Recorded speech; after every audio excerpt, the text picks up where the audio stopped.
Having spoken with both the US and the Chinese, I think both sides will benefit from a deeper understanding of each other's positions so that we don't oversimplify certain complex issues and we don't try to look for simplistic solutions.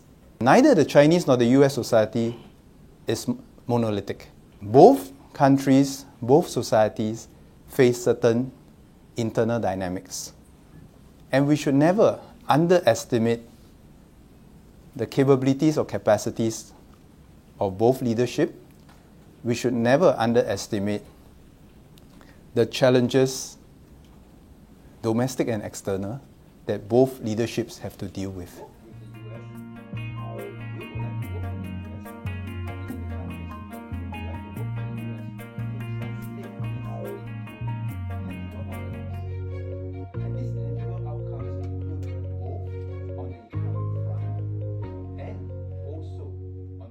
I think our message to both China and the US has been the same. That in today's world, when we talk about the security of one country, we have to consider both the economic security and also the conventional military security. I just want to say this, that notwithstanding the fact that Minister Dong Jun is not here physically, but as far as Singapore is concerned, we give all the due respect and courtesies to the Chinese delegations, whoever is the head of the delegations.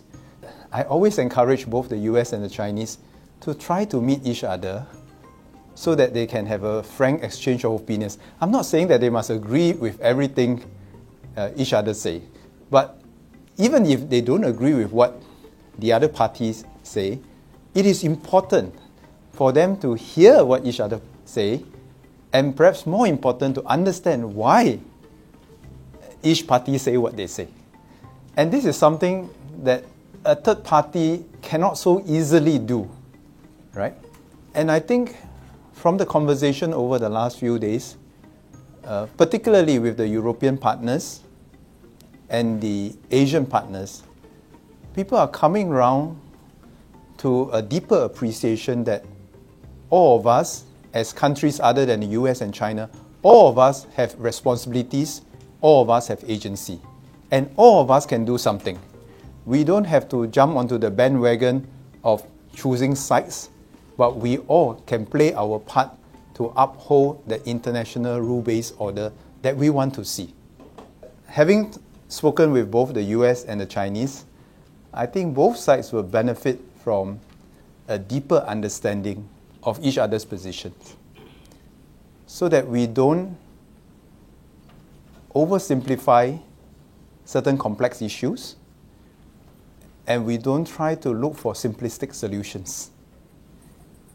And very importantly, both sides must know what each other can do and cannot do.